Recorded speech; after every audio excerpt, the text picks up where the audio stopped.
nanti pada hari Rabu ada yang dinantikan oleh para peminat komik semua. Nama saya Abang F dalam podcast Sahabat Komik, di mana dalam podcast ini kita menceritakan segala apa tentang komik.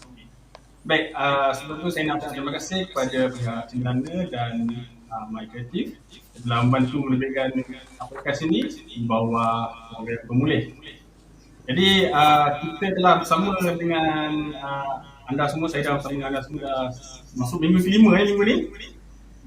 Minggu yang sebelumnya kita dah bicara tentang animasi, webcomic, kemudian kolektor komik, kemudian minggu lepas kita ada NFT. Jadi minggu ni kita nak kembali kepada komik semula. Dan kita telah berjaya menjemput dua orang panel yang saya boleh katakan memang respect lah. Memang saya respect dua orang ni. Dan sebelum saya nak minta maaf kepada para penonton semua sebab mungkin audio pada malam ni ada sedikit gema. Jadi kalau ada siapa yang boleh komen mana mereka dengar gema ke apa, sebab kami cuba troubleshoot tapi tak dapat jumpa puncanya. Jadi harap semua sabarlah, mungkin kita cuba selesaikan isu ni sebentar lagi. Okey, pada tajuk untuk tajuk minggu ni kita telah disusun tajuknya untuk tajuk yang agak boleh kata agak sensitif jugalah. Tajuknya ialah komik tempatan adakah level masih budak-budak? Satu soalan saya tu. Mungkin pihak penerbit nampak yang komik tempatan ni banyak pada genre yang remaja, budak sekolah, dan dia juga menjadi satu trend lah dalam di kalangan penerbit. Sama ada penerbit yang ada bersyarikat ataupun pihak yang bergerak secara bersendirian. Memang banyaknya komik yang diterbitkan adalah dalam bentuk fantasi. Jadi kita nak cuba bedah siasat sikit lah keadaan ni pada malam ni. Harap para penonton di sana dapat lapang dada lah. Itu bukan nak menceritakan satu fakta yang betul-betul, tapi kita lebih kepada perkongsian ilmu dan harap kita raikan lah pendapat masing-masing. Itu tidak buang masa, saya nak memperkenalkan itu punya panel pada malam ni. Yang pertama ialah saudara Anwar Hassan ataupun lebih dikenali sebagai saudara Sire. Yes. Selamat datang saudara Sire. Alhamdulillah, terima kasih kepada pihak Sahabat Komik. Dengar tak suara saya? Okey Okey. Alright, okey. Terima kasih kepada Sahabat Komik kerana sudi menjemput di program yang menarik ni. Kan? Terima kasih sebab ini adalah satu inisiatif yang sangat-sangat bagus untuk industri komik. Okey, teruskan. Okey. Terima kasih kerana sudi datang pada malam ni. Ya. Dan yang kedua juga tidak asing dalam dunia komik lah. Dengan kata dapat buah komik. Iaitu saudara Nazri Salam. Abang Nazri. Sihat, Alhamdulillah. Terima kasih kepada Abang F. Ya, terima kasih dia menjemput. Datang malam-malam. Datang macam datang rumah. Tu dia. Okey. Tadi sebenarnya kan saya dah berjumpa dengan saudara Sire dan Nazri tadi ni. Dalam satu event. Kita kreatif conference tadi kat MDAC saya berjaya. Di Saudara. Dan kita berlari-lari sampai sini pula. Ya. Okey, ada yang telah komen suara semua. Memang saya tak ada apa nak elakkan kita cubalah untuk tidak berganda-ganda suaranya. Okey, untuk malam ini kita akan saya akan menyuramah mereka, tapi anda juga boleh untuk bersama berinteraksi dengan para panel pada malam ini dengan memberikan komen, beri komen ataupun bertanya soalan. InsyaAllah kita akan tanyakan kepada panel kita malam ini. Dan juga soalan yang paling terbaik ataupun komen yang terbaik akan menerima satu mark yang akan diberikan kepada seorang saja. Mark ni. Alright.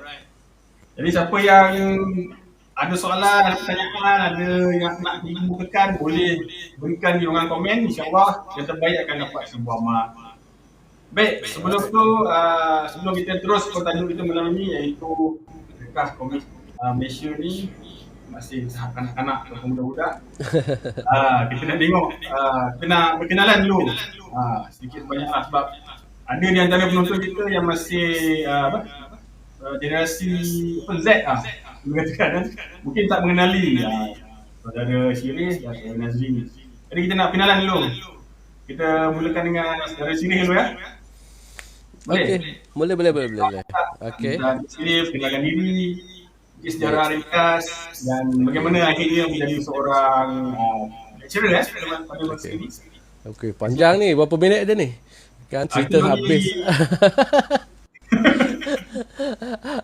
Tak apa, boleh saya ringkaskan. Boleh. Okay, no worries. Okay, Assalamualaikum warahmatullahi wabarakatuh. Nama betul Anwar Hassan. Nama pena saya Syirih. Saya mula berkarya lama juga. Pada penghujung 80-an, awal 90-an tu permulaan. Lepas tu saya berhenti sekejap. Okay. Karya saya pertama keluar di majalah gila-gila lah. Zaman-zaman kegemilangan lah. Majalah penerbitan zaman tu. Selepas tu saya sambung belajar di bidang graphic design. Sebelum saya graphic design, saya ambil fine art dulu di UiTM. Dan dapat belajar graphic design di New Zealand. Dan seterusnya bila saya balik, saya bekerja di bidang animasi selama 2 tahun. Dan seterusnya passion saya ke arah komik, saya ditawarkan untuk buat majalah Apa. Kan, majalah Apa, dan kemudian bergabung dengan majalah Ujang.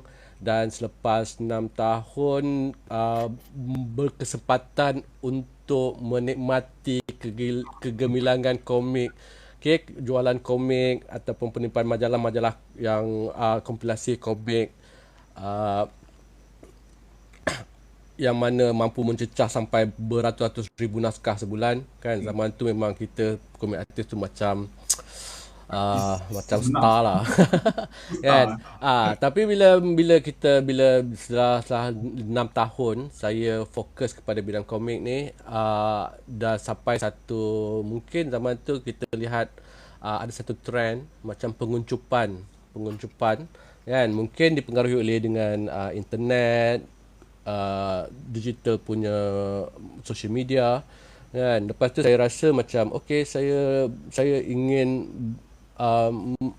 buat sedikit berminat untuk tahu fenomena ni kan. Lepas tu saya masuklah bidang akademik, yang mana saya turut ditanggungjawabkan untuk jadi pensyarah di Multimedia University kan, dalam bidang animasi. Tapi walaupun bidang animasi, saya lebih ditumpukan kepada fundamental, di mana menguatkan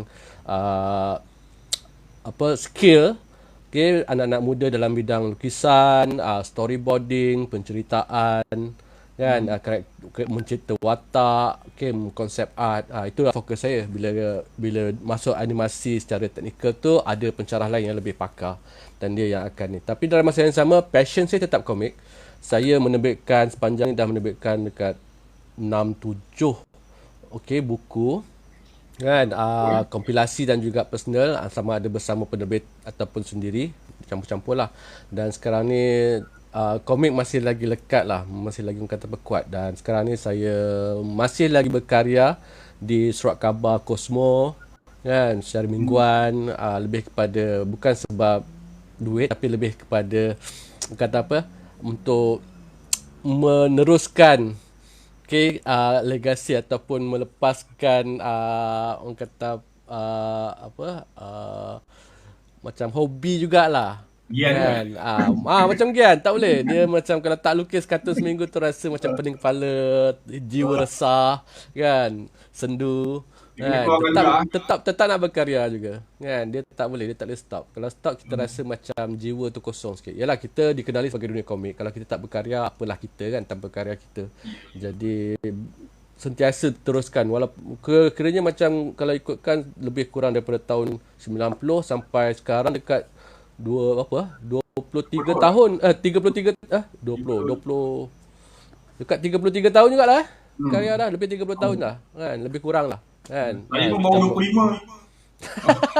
Ui, Ui, tua sangat lah saya ni rasanya. Aduh, dah menyesal nak cakap. Okey, tak apa. Itulah sedikit banyak. Kalau ada apa-apa soalan lanjutan, nanti bolehlah tanya. Okey. Terima kasih. Memang tak salah lah kalau nak dikatakan saudara sendiri ni otai lah. Dan disebabkan dia dah masuk dalam akademik dan mengajar para apa pelapis kita, ini memang ultimatum lah seorang artis ni. Dah siap lah. Dia dah luahkan apa dia punya kerja, kemudian dia ngajar pula. Dia memang satu keseronokan lah mengajar ni kan. Mula-mula saya tak nampak. Waktu mula saya mengajar ni, saya tak nampak. Mungkin plan saya mungkin alah dapat 2-3 tahun mengajar, lepas tu masuk balik industri. Tapi dia punya seronok tu bukan apa. Seronoknya bila kita tengok pelajar tu daripada dia bermula, lepas tu sekarang dia sudah berjaya dan mencipta satu nama besar dalam industri tu, kita rasa macam wow, kita rasa macam kita part of dia orang punya ni kan. Walaupun sedikit, at least sedikit ada lah kan. Rasa macam bangga tu lah, perasaan bangga tu dia tak nak discard bila tengok student success kan. Saya harus tahniah lah. Ya. Baik, kita akan balik kepada saudara Nazri pula. Okey Nazri? Baik, boleh dengar ni dia? Boleh. Mungkin ada sikit rumah. Nazri, mungkin kita boleh penilaian kali siapa dan bagaimana memula. Kalau tak silap saya kenal dengan Nazri orangnya. Kenapa pun juga? Okey, macam mana Nazri berjaya menjadi seorang yang boleh dikatakan politik? Cuba saya dengar. Okey. Ya, Assalamualaikum. Saya Nazri Salam. Saya suka membaca komik sejak kecil, darjah 1. So bila saya first time baca komik, saya terus jatuh cinta pertama pada komik. And then bila lama-lama baca komik, saya jadi seorang pengumpul komik. Kemudian bila dah lama kumpul komik, bila collection komik makin bertambah, saya jadi terinspirasi untuk melukis komik pula. So start daripada conteng belakang buku sekolah, conteng kat kertas kosong, conteng dinding, guna pensel, kemudian saya beralih kepada pen, marker. So ada kemajuan dari segi teknikal melukis tu. Sampailah saya dah masuk umur 20-an, saya mula serius dalam melukis komik. Tapi masa tu tak publish lagi, banyak masuk competition. Tapi saya sekarang ni adalah seorang artis komik, novelis, animator. Tapi tak macam Tuan Sirih saya tak ada formal education dalam seni visual. Background saya adalah engineering. So daripada engineering saya tercampak masuk ke jalan komik dan animasi. So itulah dia punya jauh, dia punya jarak itu kan. Tapi dalam jalan animasi komik ni, walaupun dia mencabar kan, dia penuh cabaran, tapi saya happy lah kat jalan ni sebab ni adalah jalan passion saya. Sebab saya memang minat komik, minat baca, minat melukis, minat mengumpul. So sekarang ni dapat buat secara full time. Okay, tapi saya masuk dalam bidang penerbitan komik secara serius, bukannya seorang-seorang, saya dengan Afiq. Afiq Salam, adik kandung saya, beza umur kami 10 tahun. Dia muda 10 tahun daripada saya. So at first kami masuk sebagai duo. Okay.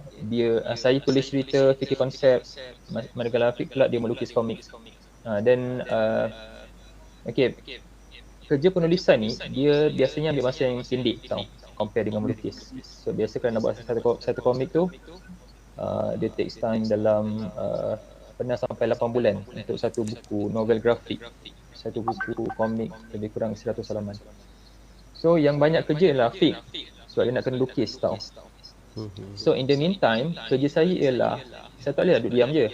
So saya buat marketing dan saya buat publicity. Saya contact wartawan, share cerita, artikel tentang usaha kami lah dalam nak menaikkan komik, especially komik pendidikan. Okay, so alhamdulillah sekarang ni komik yang kami usahakan iaitu Misi. Dah ada banyak title alhamdulillah, dan sekarang dah jadi animasi. Alhamdulillah. Itu je. Alright. Jadi kalau diikuti perkembangan Nazri Salam ni, rasanya dah bertahun sejak kami misi pertama. Yang first misi 8A tahun 2010. 2010. Dah 12 tahun. 12 tahun Ya. dan dianimasikan pada tahun ini tahun 2002. Start animation bila kita orang tubuhkan syarikat baru, Bonibon Studio, iaitu gabungan antara Afiq Nazri, Kotak Putih Studio dan juga Bonibon Venture, iaitu sebagai investor kami. So 3 entiti ni bergabung membentuk satu syarikat baru dan dari situ kami hasilkan animasi tahun 2018. Tahun lah Dah ada 4 tahun kami buat animasi. dari di tahun perhatikan dua beradik ni dua-dua naik nama dia. Tapi akhirnya dia menunjukkan sesuatu yang mereka buat tu boleh sampai ke tahap tinggi. Walaupun idea tu orang tengok macam boleh ke budak-budak ni kan. Tapi insyaAllah mereka telah berjaya. Baik, inilah dia panel kita pada malam ini. Dan kita akan masuk pada tajuk yang kita nak bincangkan, iaitu kekuatan level budak-budak. Okey. Tapi kita nak buat pengenalan dulu lah. Kita nak tengoknya kepada saudara-saudari ni. Apa sebenarnya beza komik kanak-kanak dan komik remaja ni ataupun komik dewasa ni? Wah. Apa sebenarnya? Ada yang mana titik perpisahan antara komik kanak-kanak dan komik dewasa? Aduh, saya kalau zaman saya kanak-kanak tu senanglah saya nak explain. Sekarang ni dah dewasa kan. Jadi dia punya linggo dah lain. Okey, dia kalau bisa kata macam inilah, kadang-kadang bila kita membuat satu karya atau kita ingin menghasilkan satu produk penghasilan yang untuk tujuan khalayak kan, kita perlulah mengkaji khalayak yang kita target lah, yang kita tujukan. Jadi kalau apa bezanya, kadang-kadang memang pemikiran kalau setiap apa-apa keluaran pun dia akan ada target audience kita, target pembaca kita.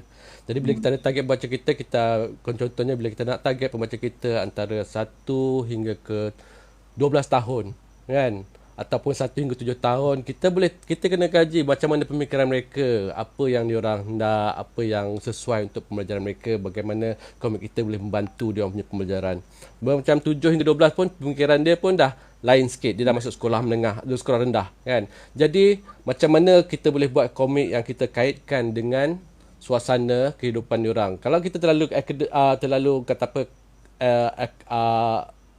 akademik kan, mungkin akan jadi bosan. Jadi kita perlukan santai, dan kita macam komik yang macam mana, adakah ia bentuk pelajaran atau bentuk pada kisah-kisah dongeng kan.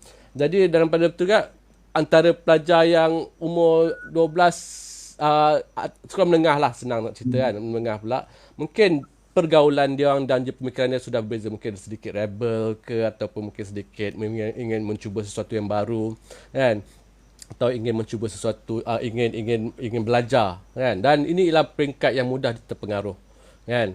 Jadi kalau di Malaysia ni memang diorang akan jagalah, sebab pernah dulu satu ketika dulu waktu saya bekerja di penerbitan, mungkin untuk zaman tu tak pandai sangat lah, kita cuba apa pun dia boleh jual, kita lukis. Kadang imej perempuan seksi kita letak dekat buku kita kan. Kita anggap benda tu okey, kita target untuk orang-orang yang mungkin yang pembaca kita tak ada perkhususan. Lepas tu bila buku itu contohnya didermakan kepada sekolah kan, maksudnya buku tu macam di-donate untuk konon-konon untuk belajar sekolah. Budak-budak pula dapat buku free, lepas tu bawa balik rumah, sekali buka-buka kat rumah, mak bapak tengok asal ada gambar budak perempuan seksi dekat komik ni kan, dia dah backfired, right kan. Kalau kita ada jawapan yang kuat untuk kita bila kita buat satu, memanglah ada orang kata apa, ada freedom of speech, kita boleh berkarya apa saja kan. Tapi sebab bila kita berkarya tu, kita juga akan bila kita cuba melanggar arus kan, dia dengan culture atau budaya sesuatu tempat tu, dan kita kena bersedialah dengan jawapan yang kita akan berikan jika kita bukan diprovoke, dipersoalkan tentang hasil karya kita tu kan. Jadi untuk langkah yang selamat, memang kita akan buat komik-komik pendidikan, komik-komik yang kisah moralnya baik, dan benda tu pun kadang boleh membantu juga. Kadang bila guru tengok, oh buku ni sesuai, komik ni sesuai untuk dikongsikan kepada pelajar-pelajar dia. Jadi dia akan jadikan buku tu sebagai contoh kan, dan akan jadikan sebagai rujukan. Tapi bila dia tengok, sebab cikgu pun dia tak boleh main kongsi je semua komik, dia akan kaji dulu kan kandungan dia. Jadi sebab mungkin budak-budak ni boleh terdedah global ni, bukan dia tak boleh buka daripada YouTube, daripada internet kan, media sosial, dia boleh je. Tapi itu memang tanggungjawab ibu bapa, tapi tanggungjawab guru pula nanti dia cakap ini daripada siapa, daripada guru, dan gurulah dipersalahkan kan. Jadi benda tu semua orang kata apa, bila kita kata dewasa pula, sebenarnya bila dewasa ni banyak kategori tau, bukan satu kategori. Kata rasa kita ada dari segi apa, kelas, orang-orang yang pemikiran macam mana, orang yang high class atau low class, lain dia punya pemikiran dia. Lepas tu orang yang agama, religion, orang yang agama begini dan agama begini, lain dia punya pemahaman tentang komik dia. Lepas tu dari segi nationalities, budaya, culture, ataupun dari segi daripada Asia, komik yang macam mana mendapat sambutan. Masa kalau kau komik daripada barat, macam mana pula dapat sambutan kan. Kategori gender, komik untuk wanita, komik untuk lelaki kan, yang dewasa. Lepas tu pelbagai lah, ataupun kata apa, minority punya komik. Kadang jangan salah sangka, kadang buat komik-komik yang berkisahkan tentang kehidupan minority pun menarik minat orang untuk tahu tentang ni kan, tentang lebih lagi dalam. Jadi bila kita kat dewasa tu, dia punya skop tu memang sangat luas lagi, terlalu luas. Jadi kita lepas tu dalam pada itu pula ada pula genre dia, adakah action ataupun kata apa, pendidikan ataupun sejarah ataupun seksual kan, ataupun komik-komik yang orang kata senang nak dapat sambut ni daripada orang rasa. Jadi bila saya nak kupaskan tentang komik dewasa ni terlalu luas, tapi saya akan khususkan kepada komik-komik yang lebih dekat kepada pembaca dewasa kan. Jadi bila dekat pada dewasa ni, kita beranggapan golongan remaja ni ialah golongan yang, ataupun budak-budak ni golongan yang ingin belajar, dia akan mudah terpengaruh dengan apa yang dia baca. Tapi golongan dewasa pula golongan yang menilai kan, golongan yang akan bila baca cakap ini tak best lah, ini best lah, ini macam banyak terpengaruh dengan budaya kuning lah kan, ataupun ini cuba mempromosikan agenda-agenda tertentu kan, ataupun jika kita tengok komik politik kan pun, bagi pihak orang yang menyokong politik tu, seronok baca ni. Tapi bagi pihak yang menentang parti politik tu, bila baca sakit hati lah baca kan. Jadi kita memang tak boleh puaskan semua pihak. Jadi lebih kepada apa sudut pandang dan latar belakang pembaca yang akan membeli. Dan kalau kita sebagai orang yang target kita untuk menjual kan, untuk menjual komik ke pasaran yang besar, maksudnya kita terpaksa mengkaji minat atau trend komik kan dewasa ni. Tapi terus teranglah, memang sekarang ni memang kata apa, pengaruh-pengaruh komik, sebab sekarang ni globalisasi senang, macam pengaruh komik daripada Jepun, semua memang banyak memberi impact yang kuat kepada remaja kan. Dan kalau kita kata dia ada resepi yang sangat bagus untuk kita belajar dan follow, sebab dia berjaya meresap kan. Jadi saya tak cakap betul salah, tapi sebenarnya gaya lukisan ni yang terkenal, yang bila dia berjaya, dia akan sentiasa menjadi ikutan kan. Bila dia dah berjaya, dia dah membuktikan bahawa resepi itu berjaya, jadi orang lain pun akan cuba untuk mengikut resepi yang telah dia lakukan. Jadi saya rasa memang normal lah bila kita tengok banyak orang yang akan cuba. Cuma kita akan sesuaikan dengan skop budaya dan kita punya kebiasaan yang kehidupan kita di sini, supaya setiap pembaca yang di sini bila baca, dia akan rasa relatable. Dia akan rasa macam it's also part of the thing that kita rasa involved mengikut penceritaan bagi. Jadi yelah, topik ni kalau nak kupas secara provokasi pun boleh, tapi saya cuba kupas secara sebaik mungkin lah. supaya orang kata apa, tidak ada terlalu kita buat berbicara secara neutral kan. secara neutral, bukan secara kata oh ni tak bagus, ni bagus. Kita setiap yang bagus tu ada tak bagus dia, setiap yang tak bagus tu pun ada bagus dia. Jadi itulah rasa macam panjang sangat pula cakap ni. Kita bagi pendapat orang lain pula ke? Memang saya setuju dengan pandangan saudara Siri, terutama tadi dengan genre untuk orang dewasa ni terlalu banyak kan, dan kita susah nak cari satu topik dan kita jadikan komik dan diterima oleh semua orang dewasa.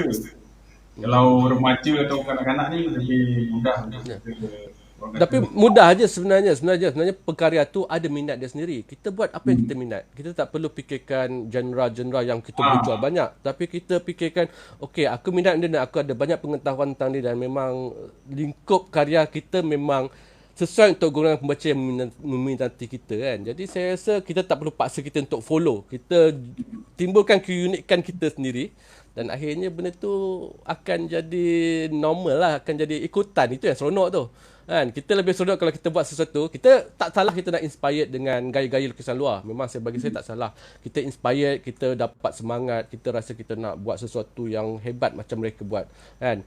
Cuma satu hari nanti bila kita dah sampai satu tahap yang mana kita sendiri ingin tonjolkan keunikan karya dan gaya lukisan kita sendiri, level tu akan sampai nanti pada pengkarya baru. Dan pengkarya yang memang dah laba tu, of course dia orang dah nampak dah, ni tak perlu saya sembangkan. Tak perlu saya ceritakan. Alright. Okey, terima kasih kepada Tuan ni satu penjelasan yang panjang lebar. Kita dapat sedikit lah. Walaupun yalah, lecturer kalau sembang ni semua kan dapat sikit cukup lah. Yalah. Okey. Kita dah kembali kepada Nazri. Nazri pula, macam mana kalau kita tengok pada Nazri punya karya sejak 10 tahun lepas atau 12 tahun lepas sebenarnya, banyak tengok Nazri punya komik adalah komik yang untuk pelajar-pelajar dan mungkin pada orang remaja lah kan. Kenapa itu golongan yang Nazri target, yang disasarkan? Kenapa bukan golongan yang bekerja ke? Okey. Okey ke suara saya? Ke masih bergema? Boleh. Bergema Bergema sikit tak apa. Okey, tak apalah. Sebelum tu saya lupa nak cakap tadi. Saya membesar dengan komik Student Life Tuan Sirih.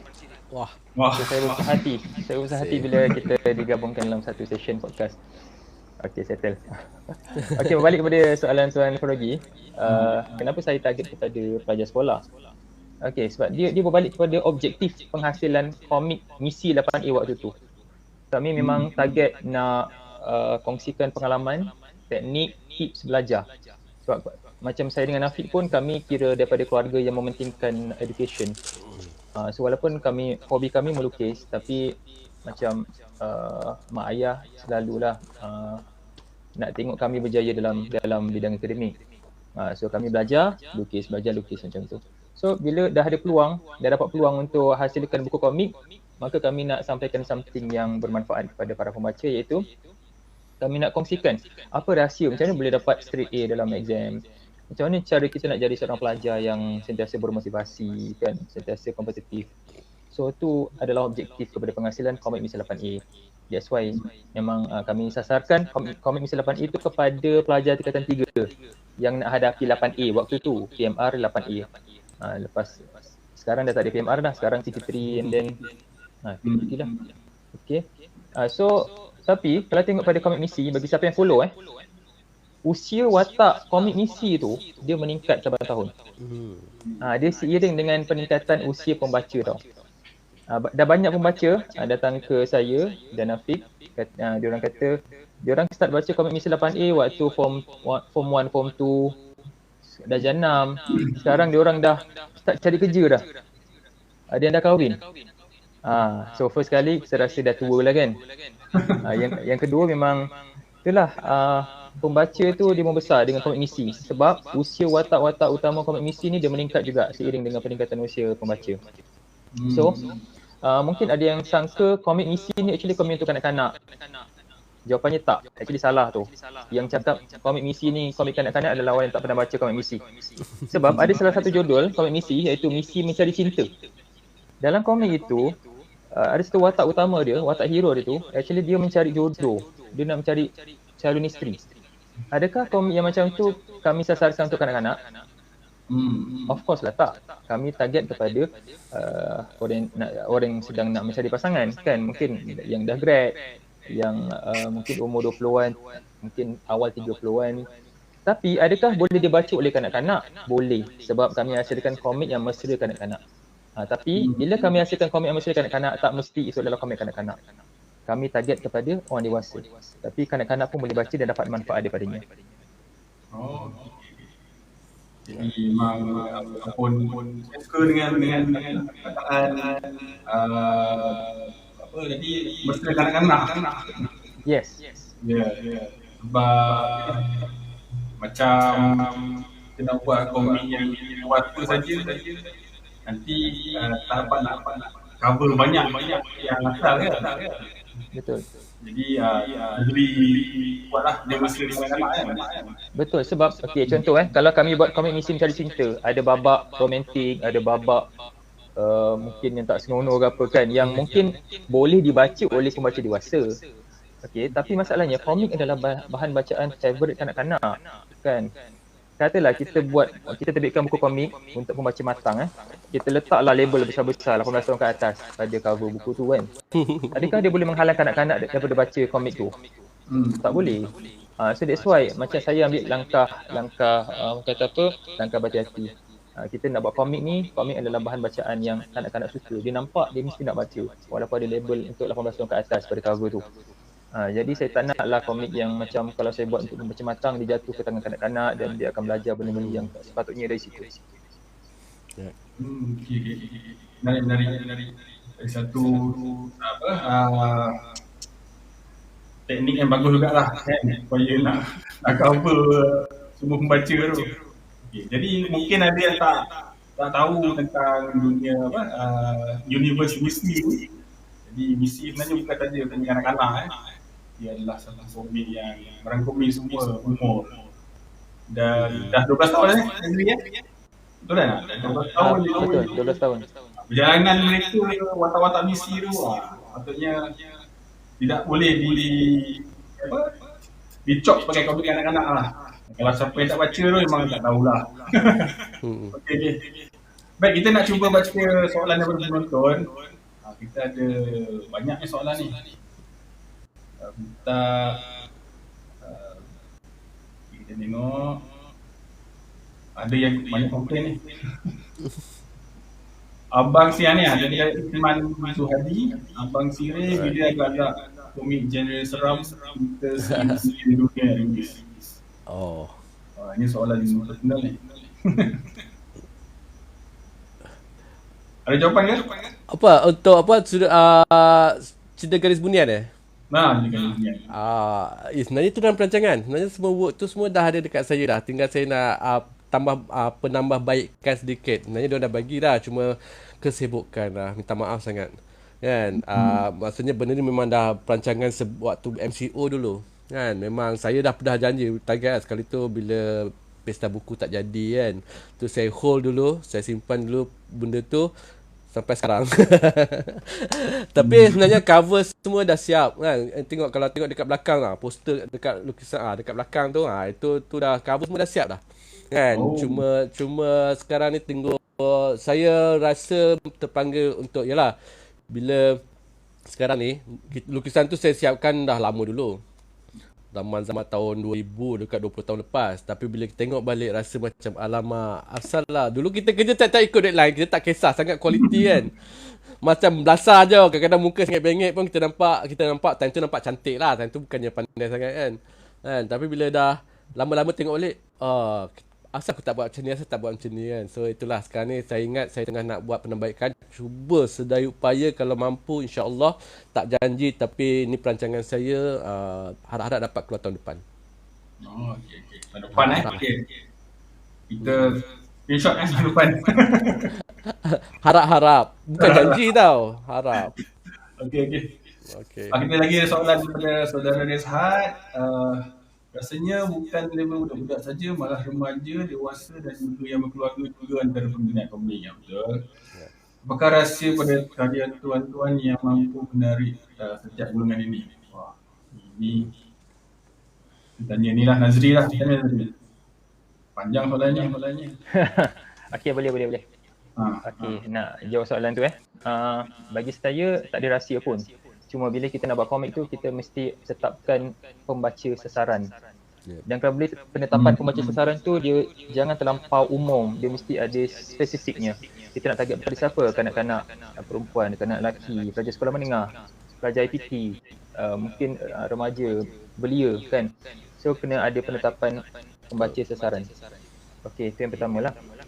Yang kedua, kita kena faham. Bila kita dah tetapkan siapa yang akan baca komik kita, siapa yang akan suka komik kita kena faham apa yang pembaca sasaran ni suka. Apa yang diorang minat. Watak macam mana diorang suka.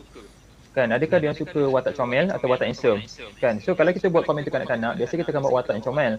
Kalau kita nak buat komik untuk orang dewasa, biasa wataknya tu pun dah dewasa dah.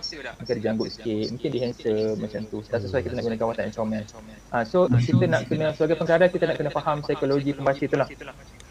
Kita setkan siapa pembaca sasaran dan kita buatkan something komik yang diminati oleh golongan itu. Kita jangan nak puaskan hati semua orang, tak mungkin. Komik Datuk Ulat yang best tu pun ada orang tak suka baca. So kita just target kepada orang yang akan suka karya kita tu. Ya. Okay, kalau sebenarnya kalau kita dah tentukan pada awal, kita patutnya boleh teruskan kan dengan kita punya niat asal tu. Ya. Alright. Kita nak baca lagi soalan sebelum kita sambung. Daripada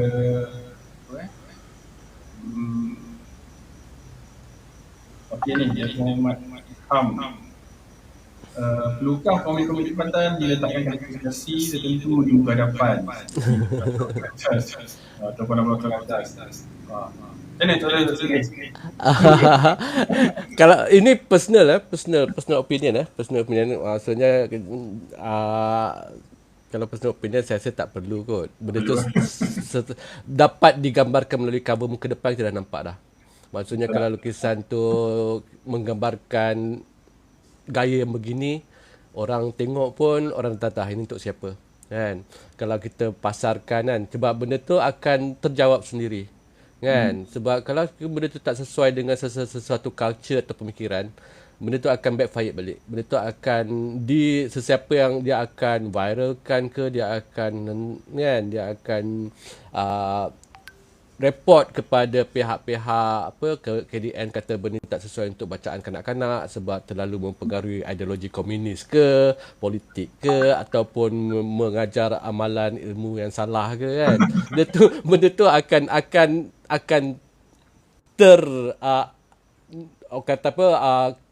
benda tu akan berbalik kepada pengkarya. Kalau karya itu bersedia untuk menjawab setiap ni, tapi dia masalahnya yang saya tak berapa setuju ialah pengkarya yang tidak berani meletakkan tanda tangan kepada karya mereka. Itu yang akan jadi dia tak bertanggungjawab. Maksudnya bila you buat sesuatu karya yang contohnya menghina sesuatu tapi dia tak berani nak meletakkan tanda tangan dia, maksudnya itu memang bukan pengkarya yang bersedia untuk bertanggungjawab ke apa yang dia hasilkan. Jadi apa kesan dia? Kesan dia ialah dia punya bukan kata validity, dia punya dia cakap dia punya kekuatan tu jadi longgar. Kepercayaan orang kepada karya itu akan jadi kurang. Kan? Sebab dia tak ada siapa untuk dirujuk. Jika karya itu betul pemikiran dia atau pemikiran orang lain. Jadi atau itu sebagai dakwah ke atau surat layang ke apa. Itu semua kita lihat kepada lebih kepada karya-karya yang politik suatu masa dahululah kan. Tapi kalau karya-karya, contohnya kalau kita elak politik, contohnya orang yang buat kisah-kisah yang karya-karya yang lebih ke arah obscene yang kalau dalam luar negara mungkin tak ada masalah, tapi dalam negara yang sensitif kan. Tapi dia berani tanda tangan. Walaupun karya tu ramai orang tak suka, tapi saya terpaksa hormat sebab dia berani untuk menghadapi segala kecaman. Harap-harap dia ada jawapan, ataupun kalau tak jawapan dia insaf lepas tu. Antara dua lah kan. Tapi kalau dia rasa dia betul, dan mungkin dia akan cuba untuk perjuangkan dia punya thinking lah. Dunia ni sekarang ni kita tak boleh kata kita ada banyak pandang sisi yang berbeza. Jadi kan kalau kita, dan kita tak boleh lagi kata nak kekang. Tak boleh, tak boleh. Biar kita sedia jadikan satu kata apa, kita dah setkan kita punya moral value. Lepas tu bila kita dah setkan moral value, so apa-apa yang kita buat tu akan mengikut kepada apa yang moral value yang kita setkan lah, kan. Jadi segala kecaman tu kita boleh lawan mengikut moral value yang kita pegang. Jadi itu pendapat saya lah. Tapi masih lagi open kepada discussion lah kalau ada yang tak bersetuju. Tak salah, ni kita meraihkan perbezaan pendapat. Alright. Kan. Okey, kita nak kembali kepada soalan yang saya nak bagi lah kepada pendengar kita. Terima kasih kepada soalan yang penonton ni ya. Baik, kita nak kembali kepada series bercuma lah. Oh, komik cerita. Komik cerita. Apa soalan tadi? Mana? Apa kita baca tadi? Komik cerita menjadi trend terkini terutama pada muda. Apa pendapat tuan? Okey. Ni. Tapi saya pernah buat kajian 4-5 tahun lepas lah. 4-5 tahun komik digital atau fizikal. Kan? Maksudnya kalau kepajuan saya dulu memang komik fizikal merudum, lepas tu kata apa ramai pendapat umum mengatakan ramai orang ke arah digital, kan? Betul. Adakah sebab sebab apa faktor-faktor yang menyebabkan mereka ke arah itulah. Jadi dari segi dapatan saya bila saya buat secara survey, 70% suka fizikal, 3% yang suka 70% suka manual, suka physical komik. Betul lah. 70% suka physical, actual komik. Cuma 3% yang memang, tapi itu 5 tahun lepas, mungkin sekarang dah berbeza lah, kan. Jadi waktu tu saya pelik lah, apasal ramai orang suka physical, tapi kenapa banyak digital? Tapi rupanya banyak faktor lain. Faktor lain maksudnya accessibility. Macam mana mudahnya mereka untuk akses kepada komik digital kalau berbanding dengan komik fizikal. Kemudian faktor harga. Digital tu percuma. Dia dapat free. Fizikal dia kena beli. Kan? Faktor harga tu penting. Sebab dia kena beli tu, dia orang tercakap, alamak, nak beli tu dia fikir 2-3 kali. Tapi digital dia orang boleh baca free dekat internet, kan.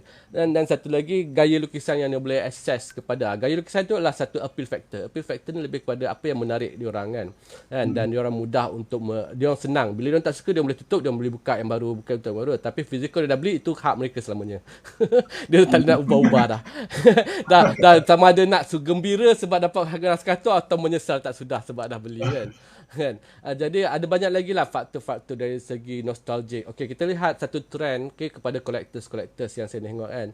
Collectors yang sekarang ni mereka berkemampuan untuk membeli, dan kebanyakannya memang sekarang ni banyak collectors yang membeli buku dan collect, dan buku tu naik harga. Itu dah dua faktor. Satu faktor dia nostalgia, di mana bila dia membaca buku-buku, dia akan mengimbau kembali dia orang zaman dia orang remaja dulu. Kan, zaman 90-an ialah zaman di mana buku komik ialah satu yang cool. Setiap remaja ada satu komik yang dia orang bimbing untuk nak orang kata one of the social punya benda yang selalu kau ada komik, kawan kau akan kerubung kau dan akan tumpang baca. Kan, suatu masa dahulu 90-an tu. Kan, jadi dia orang seronok untuk dapat mengimbau kembali nostalgia buku, contohnya buku yang kisah-kisah yang dia orang baca waktu dia orang ni, kan. Saya sendiri pun kalau saya baca komik Datuk Lat, right, saya baca balik buku Datuk Lat, saya akan mengimbau balik ke zaman di waktu saya mula-mula belajar membaca. Waktu saya buku komik yang pertama saya buka waktu saya singgah pada kampung saya, ada saya punya pakcik cikgu, dia ada buku Datuk Lat. Lepas tu saya tak pandai baca lagi. Saya buka. Saya boleh kata bila saya buka komik Datuk Lat, saya akan teringat balik zaman saya waktu saya baru belajar membaca. Kan? Begitu kuatnya pengaruh visual, kan? Macam muzik lah. Kalau kita dengar muzik, kita akan ingat zaman muzik ni waktu zaman kita dulu. Itu faktor nostalgia. Lepas tu faktor kepada orang kata apa, proud. Bila you memiliki satu buku atau karya mereka yang mungkin dikenali, atau karya dia sentiasa mendapat positive feedback dari pembaca, atau seorang yang mereka rasa mereka inspire dia orang, kan, dan memiliki buku yang dihasilkan mereka itu sebagai salah satu kebanggaan, dan mungkin satu hari nanti buku tu bernilai lebih, kan. Tapi tak baca lah. macam investment kan. Kadang itu yang saya suka tu kolektor ni. Diorang ni kalau beli kan, beli 2-3. Satu untuk simpan, untuk baca, Simpan, baca. 2-3 lagi untuk invest. Masa depan. Kan? Kena jaga diorang ni. Diorang ni sangat-sangat bagus. Dia merancakkan kembali kan komik-komik fizikal. Sebenarnya ada satu time tu komik fizikal dah hampir orang kata apa, sebab apa, bukan kos nak publish tu mahal. Kan banyak yang kata overhead, nak bayar pelukis lagi, nak hidupkan syarikat lagi apa semua kan, terlalu tinggi. Dan kadang-kadang kita tak nak salahkan penerbit, syarikat penerbit terpaksa keluarkan duit kepada buku yang mereka mampu jual kan. Kadang cakap penerbit ni tak nak terbitkan karya aku lah sebab dia nak tengok satu yang dah dibuktikan kan, sebab dia orang nak keluar duit banyak, jadi dia orang macam penapisan banyak kali lah kan. Jadi tugas pengkarya ni, sebab tu kalau orang nak berkarya, saya selalu nasihatkan kita start dengan yang sikit-sikit dulu untuk test market kan, sesuai ubah kan, sampailah satu tahap yang kita dah dikenali, kita dah orang kata dah ramai pembaca, dah mula mengenali setiap karya kita, mereka suka nak follow. Itu dah waktu yang sesuai untuk dia keluarkan karya-karya yang besar lah. Maksudnya karya-karya yang akan kos yang besar untuk dihasilkan. Jadi itulah sedikit sebanyak lah perkongsian digital dengan fizikal ni. Banyak faktor dia, banyak. Dan saya pun memang seronok bila saya dapat jawapan kepada kenapa. Sebenarnya ramai, kalau bagi pilihan kan, memang ramai suka simpan fizikal. Saya boleh yakin. Cuma faktor-faktor yang menyebabkan mereka lebih ke arah digital. Faktor-faktor yang mudah untuk diakses, senang untuk tak perlu bawa, kalau nak pergi travel tak perlu bawa buku yang berat untuk membacanya, boleh just baca dekat phone, iPad. Dan perkembangan iPad ke teknologi ni dia sebenarnya dia membuatkan kita evolve kan, membuatkan pelukis sentiasa berfikir macam mana nak sesuaikan both medium, fizikal dan juga digital.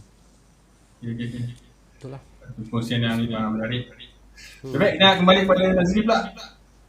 Nazri dah menung dulu. Tak apa, saya belajar banyak daripada Tuan Syirin. Kita dengar perkongsian yang besar kan. Itulah. Okay, Nazri, jadi Nazri ceritakan tentang Nazri dan Nazri kanak-kanak jadi untuk orang kahwin kan, jodoh. Saya nak tanya dari research ni, apa perbezaan antara dua-dua ni, yang kerja dan untuk dewasa? Lagi sekali soalan apa? Saya tak dapat tangkap. Okey, macam tadi dah beritahu kan Nazri ada komik untuk kanak-kanak, dewasa, kerja. Juga ada komik untuk cari jodoh ni kan? Betul. Dah kira dewasa pula. Dewasa. Nak tahu daripada research satu set tu mudah ataupun yang dewasa pun mudah. Okey. Mana lagi mudah Mana dia research yang perlu dibuat. Research. Macam mana dia tak kisahlah untuk kalau kita nak buat komik untuk kanak-kanak ke untuk dewasa ke, memang kalau kita kena buat research, kita kena buat betul-betul lah. So kalau contoh sekarang saya tengah buat karya untuk kanak-kanak, penyiasatan, dan walaupun untuk kanak-kanak tapi memerlukan banyak research sebab dia penyiasatan, so saya kena fikir, saya nak kena design kes-kes misteri. So kes-kes misteri tu pula kita tak boleh main hitam saja, dia kena mesti ada based on research and scientific method. Macam penyiasatan. Orang dewasa pun kalau macam contoh Mencari Cinta tu, dia ada sedikit saya masukkan selipkan tentang Islam lah. Macam mana kita nak cari jodoh dengan cara Islam. So itu pun saya nak kena baca-baca juga tentang cari jodoh semua tu yang tak melanggar ajaran Islam. So kanak-kanak atau dewasa sama susahnya dari segi nak mengkajinya, nak buat background research, nak menulisnya, nak melukisnya. Cuma dia berbeza pada objektif, pada dia punya character design. Itulah. Tapi dia susah lah senang kata. Ada dia punya kesulitan dia. Especially kalau kita nak buat dengan baik. Jadi kalau kita nak buat komik cincai kan, buat ala kadar, senang lah macam tu kan. Tak kisah komik kanak-kanak atau dewasa. Jadi perancangan tu tak kisah mana-mana pun mesti nak perancangan yang itulah. Betul. Baik. Saya nak kembali kepada diri. Tadi kita sebut tentang komik-komik yang lama yang dah tak ada dulu kan. Kita saya nak tanya tentang situasi ataupun scene dalam penerbit sekarang ni. Dia banyak menunjukkan komik yang kanak-kanak lah. Banyaknya gitulah. Dan majalah ni memang tak ada lah sekarang kan, kurang kan. Jadi adakah ini satu culture yang baru di mana orang dewasa tak perlu komik lah. Apa pendapat dari sini? Okey, maksudnya kalau saya ni ia lebih kepada hipotesis lah, maksud anggapan dululah, bukannya ada statistik data yang kata kanak-kanak banyak dosa sikit sebab benda ni. Maksudnya bergantung pada pendarahan yang ni lah kan. Saya pun tak pasti kalau ikut statistik ni banyak kanak-kanak ke ataupun dewasa sekarang ni kan. Mungkin sebab bila kita cakap pasal komik kanak-kanak tu, dia punya target pembacaan tu dah jelas kan. Kita tahu kalau ikut kajian pun dari segi mana-mana penyelidik dalam bidang ni pun dia memang memang ternyata terbukti kanak-kanak memang akan tertarik dengan gambar, visual kan, penceritaan yang mudah kan. Lepas tu dia senang belajar, lebih dekat dengan jiwa dia orang, satu yang popular, satu yang sentiasa menjadi trend kan. Itu kanak-kanak mudah. Jadi mungkin dari segi jika karya itu berjaya menghasilkan sesuatu yang impact yang bagus, silap-silap boleh penetrate sekolah, boleh masuk ke dijualan di sekolah. Dan kalau masuk sekolah, kalau karya itu sesuai untuk sekolah, bayangkan satu sekolah tu ada beberapa ratus student. Kan? Berapa ratus student, dan kita ada berapa ribu sekolah di Malaysia ni. Kan? Jadi itu sendiri sudah cukup untuk diorang mendapat pulangan kan. Manakala dewasa ni diorang punya cita rasa tu lebih kompleks. Right? Bila kita kata pada karya term dewasa ni, bila dewasa ni kita ada pelbagai lapisan penggemar dia kan. Ada yang menggemarkan kisah-kisah aksi superhero, ada yang masih suka lagi kisah-kisah yang menceritakan tentang kepahlawanan, silat dan sebagainya. Ada yang suka kepada kisah yang fantasi, yang di luar imajinasi. Ada yang buat kisah seram kan. Jadi pulangan dia pula bergantung kepada, jadi saya lebih kepada beranggapan lah, hipotesis, tak proven lagi. Kalau nak proven saya kena buat kajian betul kan. Ialah saya cuba beranggapan bahawa benda ini lebih kepada marketing strategi. Kenapa dewasa, kalau kita tengok dari segi luaran, dewasa lebih kurang daripada kanak-kanak marketing strategi. Dan walaupun kanak-kanak tu belum ada kuasa membeli yang besar, tapi bila benda tu bagus, mak bapak dia akan belikan buku tu untuk dia. Kan? Saya pun baru je lepas belikan buku komik untuk anak saya, sebab saya rasa benda tu bagus untuk anak saya beli. Kan? Untuk dia tak beli, tapi benda tu memang ni. Tapi yang dewasa ni, you kena betul-betul niche the market, get the right understanding kan. Jadi memang saya rasa strategi Nazri membuat buku pendidikan kan, tapi dalam masa yang sama pengisian dia ada juga kisah kehidupan live, bukan setakat fokus kepada belajar je, tapi kepada dia personal. Maksudnya kalau saya nak huraikan sedikit, dia telah mengupas 2-3 layers. Satu layer dia ialah physical, dia menghasilkan watak-watak yang menarik untuk dilihat. 2 second layers, content dan isi dia. Setiap watak tu ada personality. Setiap watak tu ada dia punya, dia ada kekuatan dan kelemahan yang tersendiri kan. Apa dia punya weakness, strength and weakness kan. Itu second layer dia. Dan layer yang ketiga yang paling saya suka ialah dia punya heart. Dia punya mission. Apa yang dia nak dalam hidup dia, apa kejayaan, dan dia perlu melalui semua struggle dia kena segala cabaran untuk mencapai dia punya matlamat kan. Okay, kalau kata-kata kalau you familiar dengan this kind of theory, we call it hero journey. Hero journey ialah di mana seseorang itu dia ada watak dan kelemahan, kelebihan dan pelbagai-bagai personality yang tersendiri akan melalui satu cabaran untuk mencapai mission, target dia, objek ataupun dia punya idam, dia punya kata apa, dia punya apa yang dia hendak selama ni. Dalam kisah Nazri tu dia hendak berjaya, hendak dapat sukses dalam pelajaran, dan itu adalah satu motivasi yang sangat bagus lah. Dan saya rasa buku-buku macam ni memang mak bapak akan beli untuk anak-anak dia orang. Pandai kan dia. Memang target dia tu. Bila saya baca, Mazri ni pandai ni. Dia ni memang. Habis dia beli lah. Saya rasa saya pernah baca cikgu sekolah belikan satu set untuk semua budak-budak dia baca buku you. Kata kan? Berjaya lah dia punya strategi tu. Kan? Betul. Kan? Tak ada sebenarnya, tak ada satu macam orang penerbit tu memilih lah. Tak apalah, kita nak buat kanak-kanak sajalah tanpa sebab yang sebab dia gaji tu lah. Ya. Okay. Baik, saya nak baca sikit soalan daripada penonton kita. Banyak ni. Boleh highlight satu tak? Okay. Daripada saudara Faris lah. Ikut pandangan tuan, apakah yang lebih penting, gaya atau idea? Cik Nazri, macam mana ni? Gaya atau idea? Gaya tu bermaksud style lukisan ke? Lukisan macam ni. Kan, design kan? Itu idea. Susah juga. Bagi saya dua penting. Kalau gaya tu untuk first impression. Yes. Kan, contoh kita nak keluarkan buku pertama. Lukisan dah out dah kan. Cover pun dah tak cantik. Idea bagus. Orang susah nak pegang lah.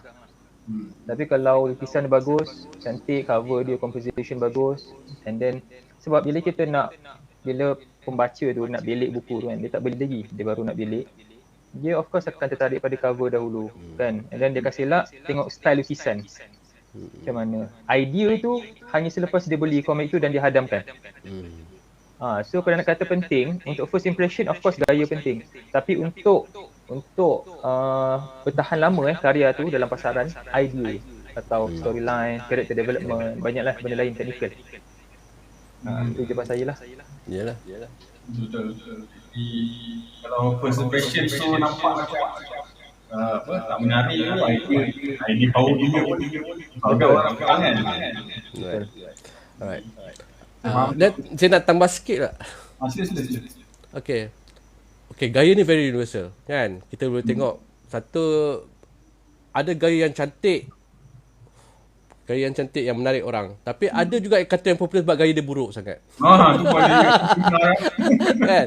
Jadi lebih kepada appeal factor. Appeal factor ni daya penarik. Daya penarik tak semestinya cantik. Dia lebih kepada apa yang buat orang tertarik dan suka.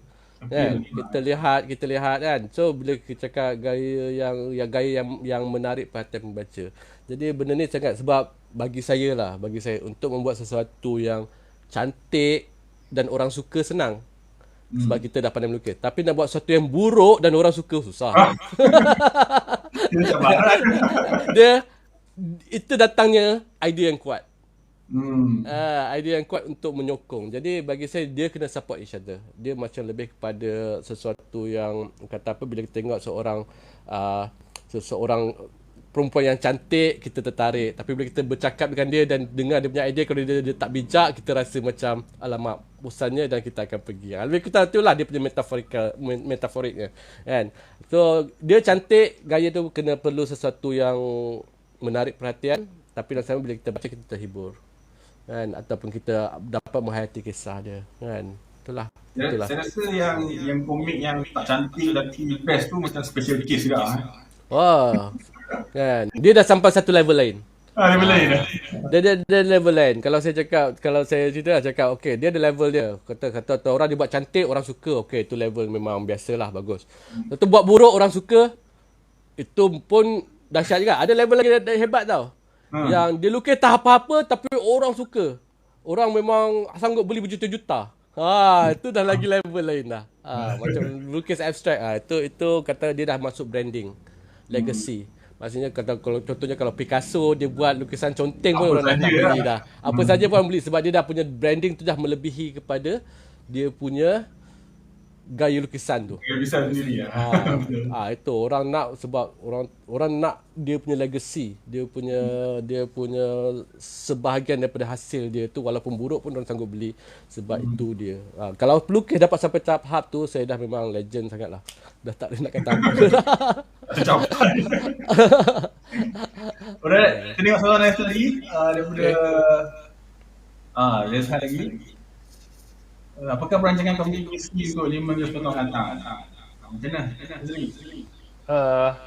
At first saya punya vision adalah saya nak tengok misi ni dia jadi satu brand pendidikan tau.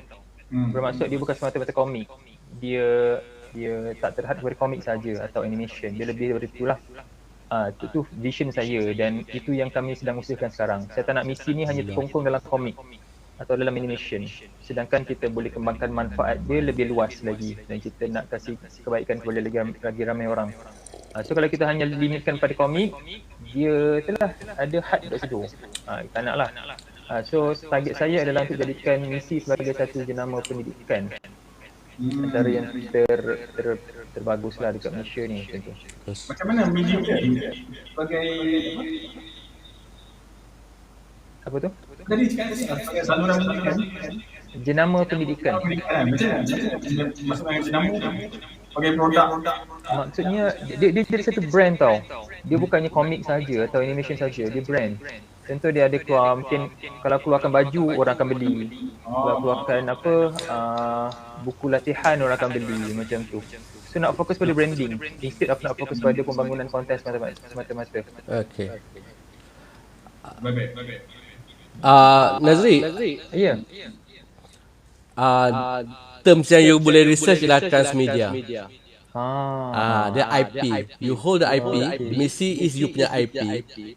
But how you going to buat jadi komik, jadi filem, jadi drama, jadi game, merchandise ataupun semua kan. So you hold. Maksudnya I faham you punya you nak buat ni. You akan orang kata apa? Hold the IP as a misi dan you akan buat banyak perkara di keliling tu. Betul. Dan I think that is a very good mission. Terima kasih Dan. Dari yo. Okey. Selamat dia ucapkan kepada sini. Thank you. Okey, satu lagi soalan daripada Facebook user. Siapa ni? Dia slide ni abang Yazmi ni. Okey, jauh sangat perbezaan antara komik tempatan dengan luar negara sehingga anggapan itu tidak saja. Ini kita nak tanya kawan dia ni, dia dulu ni. Jauh sangat berbeza antara komik tempatan dengan luar negara hingga siapa yang beranggapan ni? Okey, lebih kepada itu adalah tanggapan umum lah. Maksudnya dia ingat komik di Malaysia ni untuk budak-budak, kanak-kanak. Dia ni bukan di Malaysia saja tapi mungkin general.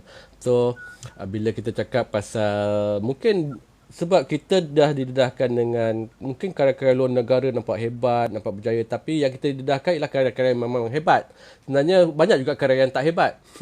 Kan? Dan kita di sini sebenarnya ada banyak juga perkara-perkara yang hebat yang memang setanding dengan luar negara. Kan? Dia punya kekangan lah, saya terpaksa akui lah kekangan ialah kita punya pasaran tu kalau kita nak tumpukan ke dalam negaranya tak besar sangat. Kan? Jadi pelukis yang berbakat hebat ni dia perlu untuk buat juga kerja lain, tak boleh nak fokus sangat kepada komik kan. Dan saya sangat-sangat hormat dan sangat-sangat salute kepada orang yang memang boleh buat fokuskan komik sebagai satu kerjaya yang mendatangkan keuntungan yang besar di Malaysia ni, sebab bukan calang-calang yang boleh melanggar arus ni kan. Mungkin dalam beratus-ratus yang ada impian tu mungkin tak sampai 10% saja yang berjaya. Kan? Kalau dia orang tak ada kerja lain agak-agak sukar buat masa sekarang ni kan. Jadi lebih kepada di luar negara contohnya ada juga dia punya kekangan. Sebenarnya masalahnya tetap sama, cuma dia punya beza ialah mungkin dia orang dibayar lebih tinggi, tapi kita perlu ingat dia orang punya cost of living pun tinggi juga. Kan? Dia jadi seronok kalau orang Malaysia dia buat karya tapi dibayar di luar negara. Kan? Ada a few orang yang dia dapat buat karya dia di Malaysia tapi dia dapat bayaran daripada USD. Saya ada juga kawan yang berjaya dalam buat benda tu dan memang dia orang mewah. Tapi dia punya deadline memang gila sikit. dia punya toughness, dia punya cabaran untuk dapatkan ruang tu, tak dapat peluang tu sangat-sangat susah. Tapi bila dia dapat tu jangan lepaskan. Kan? Sebab memang dia punya, kita dengar all the success story, all the sweet story, all kerja-kerja yang tapi yang dia orang tak nampak ialah betapa sukarnya cabaran untuk sampai ke tahap tu. Kan? Itu yang kena faham juga. Itulah. Okey. Kan? Baik, saya nak kembali kepada soalan-soalan yang saya dah sediakan ni. Nak kepada Nazri lah. Okay, Nazri, macam komik-komik. Sorry, ini belum kuat lah. Saya nak dengar. Okay, saya cuba slow sikit. Yes. Apakah peranan komik yang khususnya Nazri buat daripada Nazri punya target audience, dan adakah akan memberikan kesan kepada mereka pada masa. Okey, adakah komik yang saya hasilkan, iaitu komik misi, berikan kesan kepada pembaca lah? Banyak, alhamdulillah. Dan saya dapat banyak feedback daripada pembaca. Ada yang daripada tak minat matematik kepada minat matematik. Ada yang daripada corot dalam subjek fizik, diorang boleh skor fizik. Daripada malas kepada rajin, daripada tak suka hafal doa kepada suka nak menghafal doa, siap suruh mak ayah dia pun hafal doa juga. So banyak tau. Dan kenapa? Sebab komik adalah satu media yang sangat-sangat berpengaruh kepada kanak-kanak, especially yang remaja. Berpengaruh. Saya sendiri pun, waktu saya kecil dulu, saya banyak terpengaruh dengan komik. Dan itu antara sebab kenapa saya pilih medium komik. Saya ada background engineering. Kenapa saya tak jadi engineer? Kenapa saya tak jadi lecturer? Kenapa saya pilih bidang komik? Sebab saya nampak komik sebagai satu medium yang sangat-sangat powerful. Dan saya nak gunakan benda tu untuk sebarkan kebaikan, manfaat. Macam tu. Memang banyak dia punya kesan. Dan rata-rata tadi pun dah besar kan dengan komik Nazri. Mereka sini dah dewasa. Ada yang Apa? Ada yang Nazri jumpa ke? Orang yang dah dewasa. Jumpa? Pembaca yang dulu baca. Adakah Nazri jumpa yang dah jadi dewasa? Dah, ada banyak. Saya dapat banyak peluang berjumpa pembaca saya waktu Pesta Buku Antarabangsa. Dan tu antara sebab kenapa saya setiap tahun, saya dengan Puan Husna, kami usahakan untuk buka reruai di Pesta Buku Antarabangsa. Kadar sewa di Pesta Buku tu, kalau nak buka satu booth sahaja, RM5,000, RM4,000 Malaysia. Tapi kami invest banyak duit supaya kami dapat buka booth dan kami dapat jumpa. Actually itu tujuan utamanya. Kami bukan sekadar nak berjualan, nak berniaga. Kami nak jumpa dengan para pembaca face to face. So dari situ kami dapat banyak feedback, kami dapat nampak apa efek komik-komik itu kepada pembaca, dan itu adalah sumber motivasi yang sangat-sangat besar kepada saya. Sebab berjumpa dengan pembaca sendiri tu satu satu kenikmatan tu. Betul. Okey, kita sebenarnya ada banyak baca soalan yang baca, tapi saya nak ambilkan soalan saya dulu sebelum kita baca pada soalan mereka. Satu lagi soalan yang terakhir kepada sendiri. Okey. Balik kemudian. Saya nak tanya tentang satu frasa atau satu sebutan orang kata komik kita ni budaya kita. Oh. Jadi kalau komik kita dengan peribahasa ni dah biasa sebut. Kalau dah dikatakan sebegini, adakah perlu kita layan sangat isu komik kanak-kanak atau perlu bahasa di sini? Kerana kita dah pegang komik kita buat je lah. Adakah kamu dapat dengan Encik Seri? Alright. Untuk menjawab soalan tu, kita kena tanya kita, apakah gaya komik kita? Kan? Kita kan komik kita, budaya kita, gaya kita. Apakah budaya komik kita? Apakah gaya komik kita? Jadi sebenarnya kalau misal kata saya pernah ditanya soalan ni waktu membentangkan sedikit kajian saya dekat Langkawi Festival lah. tak pernah mula dia tanya apakah gaya lukisan atau gaya yang menggambarkan budaya komik kita sebenar, kan. Jadi bila saya cakap, kalau kita lihat daripada zaman sebelum merdeka lagi, mengikut pengkajian yang saya baca dari Profesor Muladi Mahmud, daripada karya-karya yang terbitkan media seni, kan, daripada karya-karya awal Datuk Lat, kan, dan semua tu saya lihat sebenarnya gaya tu evolve, kan. Dia tak akan ada satu gaya yang spesifik, kan. Kalau nak tengok gaya kita, kita lihat daripada zaman sebelum merdeka lagi, gaya kita telah gaya lukisan kartun tu sudah dipengaruhi oleh gaya-gaya barat, gaya lukisan barat, kan. Dan tapi kita lihat dari segi macam mana dia mengadunkan gaya itu dengan kehidupan sosial kita, kan. Contohnya sebelum merdeka, kartun-kartun yang gaya yang digarapkan daripada barat sedikit, tapi diadunkan memakai pakaian seperti orang Asia ataupun tanah Melayu dan melaungkan semangat kemerdekaan zaman itu, kan, sebelum merdeka. Nasionalisme dia sangat-sangat kuat. Jadi kartun digunakan sebagai media propaganda untuk mendapatkan kemerdekaan. Itu zaman sebelum merdeka. Okey, zaman selepas merdeka tu macam kartun gaya pula lukisan tu dia melukis satu isu yang menggambarkan bagaimana selepas merdeka tapi kita masih lagi dipengaruhi oleh kata gaya-gaya lukisan, gaya pemakaian orang barat, kan.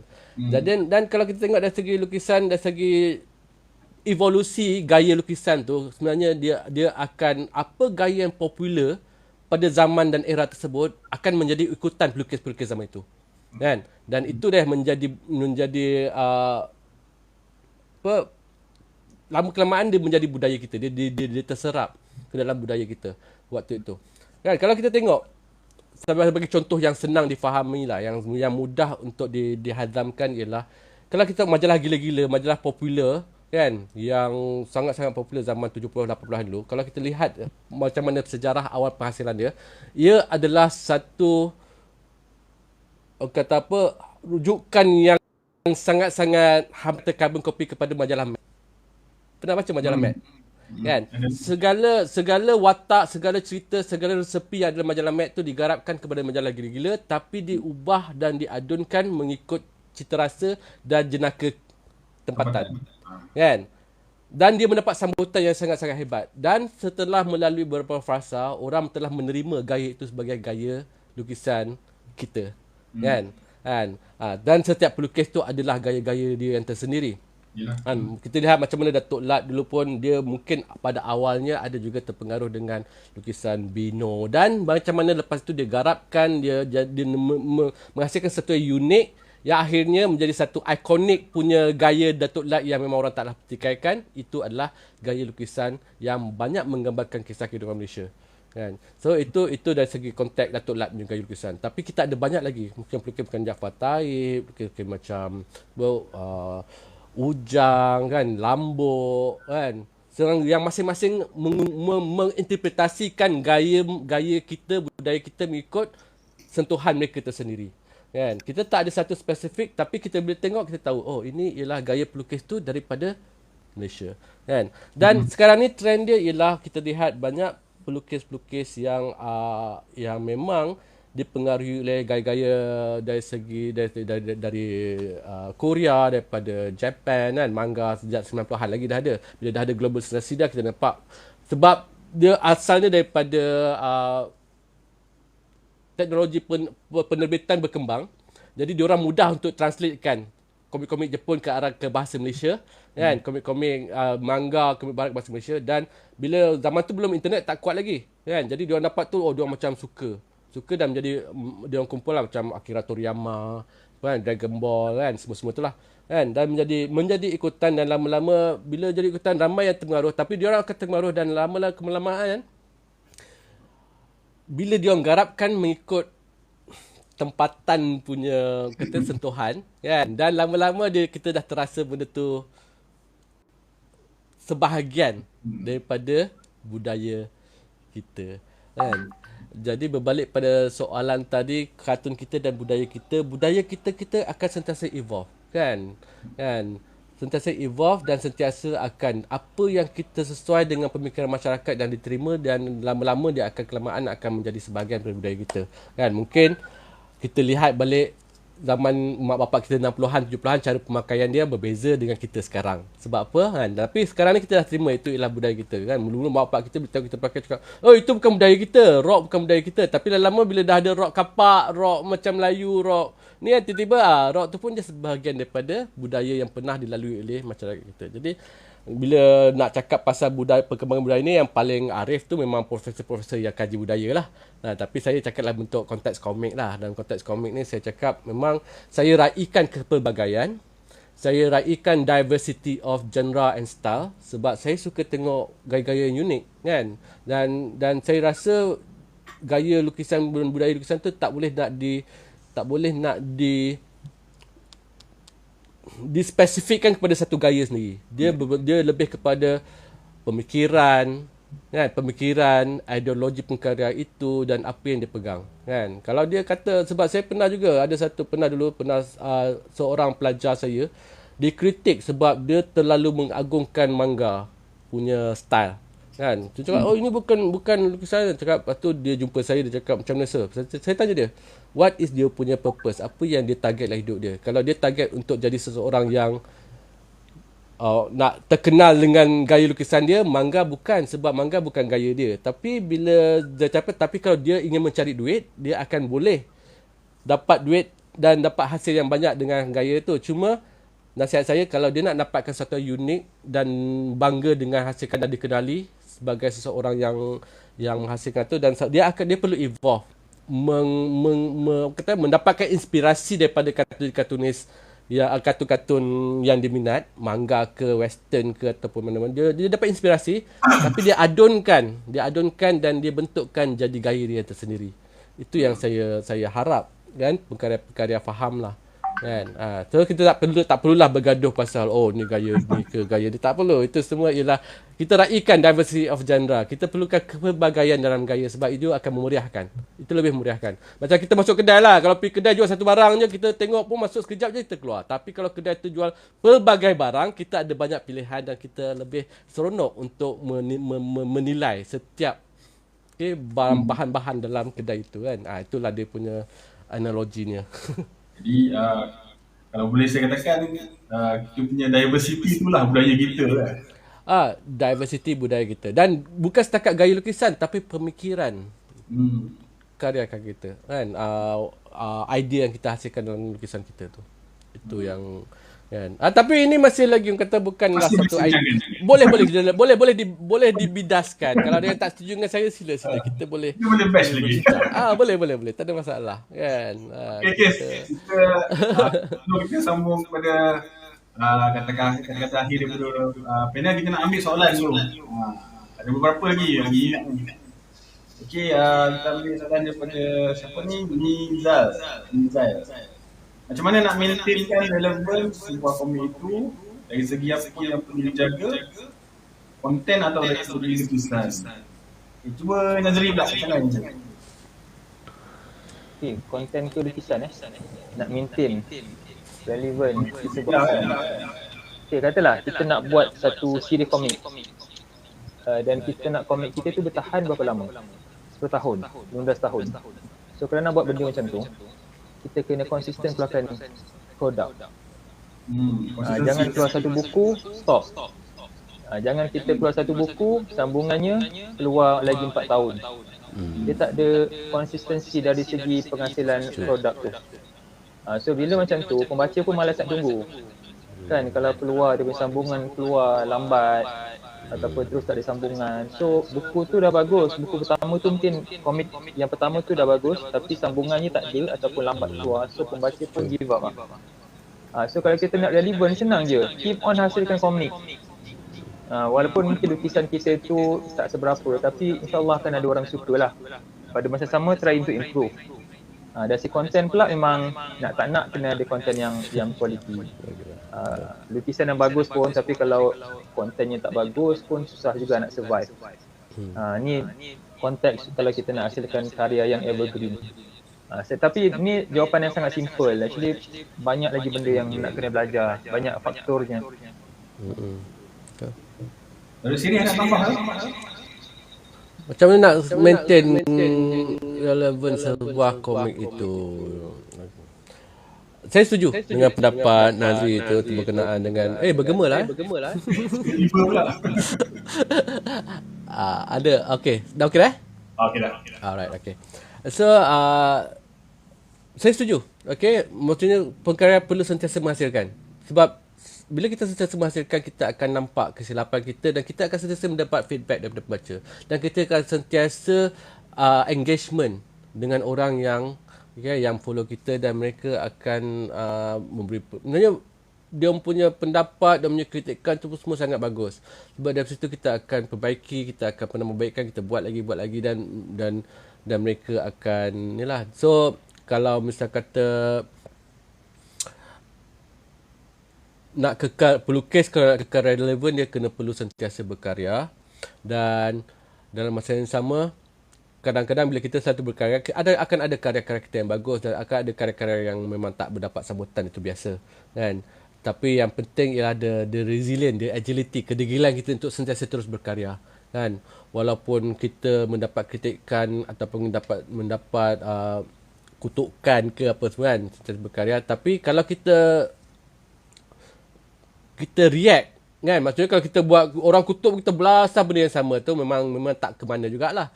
Bila orang kutuk kita, orang recommend, orang bagi pendapat tu, kita akan evolve, kita akan belajar, lepas tu kita akan ubah dan membaikkan. Ada yang kita rasa dan kita sendiri yang akan nilai sendirilah. Kalau kutukan tu betul, kita ubahlah. Tapi kutukan tu macam membabi buta je, kita cakap tak perlulah kan. Itu semua ialah penilaian diri sendiri kan. Kalau nak ikut semua orang pun penat kan. Jadi ikut pada kemampuan kita. Jadi macam saya memang sentiasa berkarya dan sentiasa menghasilkan sesuatu, itu adalah satu the ingredient. Tapi content tu kita akan belajar along the way kan. Kita akan sentiasa belajar sesuatu yang baru setiap kali kita menghasilkan sesuatu kan. Okey. Jawapan yang kepada saudara Faris ini ya. Okay. Baik, nampaknya tak ada soalan lagi kan? Tak ada sebenarnya. Ada yang dah jawab macam mana? Kita pun dah lama sebenarnya dah, lebih 20 minit ni. Oh ya. Satu lagi daripada para panel kita, saya nak minta kepada panel itu untuk berikan sedikit tips dan tips kepada artis komik untuk berkarya dan bagaimana mereka nak terus mengharungi kan pada masa-masa ini, zaman sekarang ni, zaman internet, zaman Facebook ni, zaman media sosial. Dan juga boleh kongsikan macam mana untuk follow panel pada malam ini. Kita mulakan dengan Kirim lah. Tips tips apa atau nasihat ke apa? Okey, dia macam ni lah. Saya sebenarnya ni ialah nasihat yang saya selalu berilah kepada bukan setakat pembaca, tapi kadang-kadang pelajar-pelajar saya, kepada orang-orang yang senior, cakap apabila kita nak mulakan sesuatu tu, kita mulakan dengan sedikit kajian dan rujukan kan. Kita nak tengok, maksudnya kalau kita nak hasilkan sesuatu kan, contohnya sesuatu kisah tentang kisah kehidupan pelajar kan, macam saya dulu pernah buat kisah kan. Dan benda rujukan, saya akan buka buku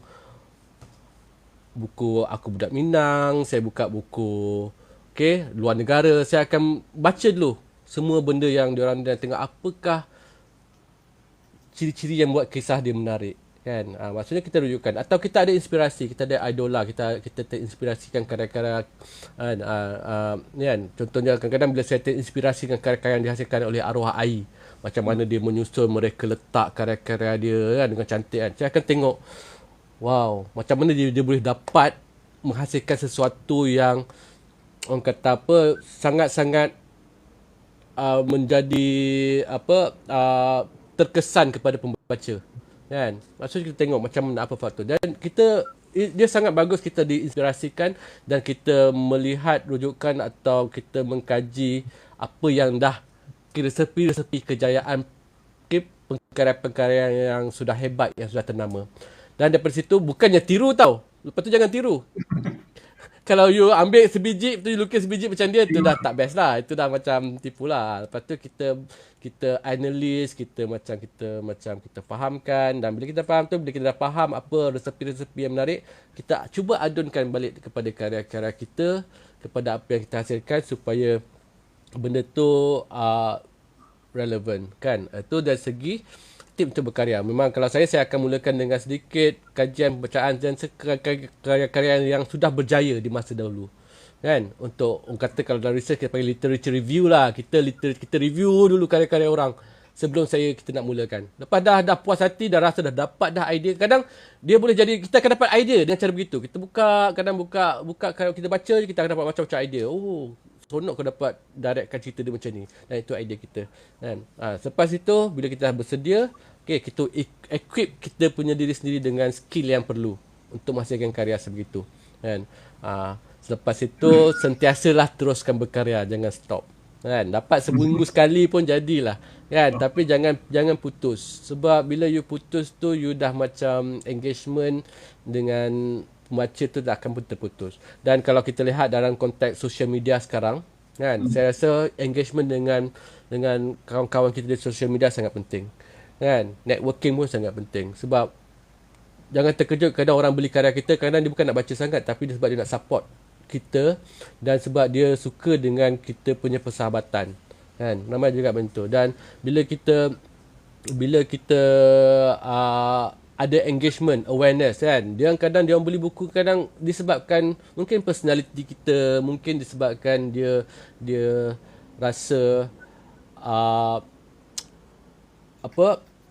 bila membeli buku yang kita hasilkan kan akan membuatkan kerjaya kita lebih kata apa, mantap kan. Dan betul ialah setiap buku yang mereka beli tu ialah satu support yang mereka beri kepada kita kan. Jadi hargailah orang yang memberi buku kita kan. Hargai mereka. Sebab kalau kita buat action, buat sombong dengan diorang, besok lusa dia tak beli dah kan.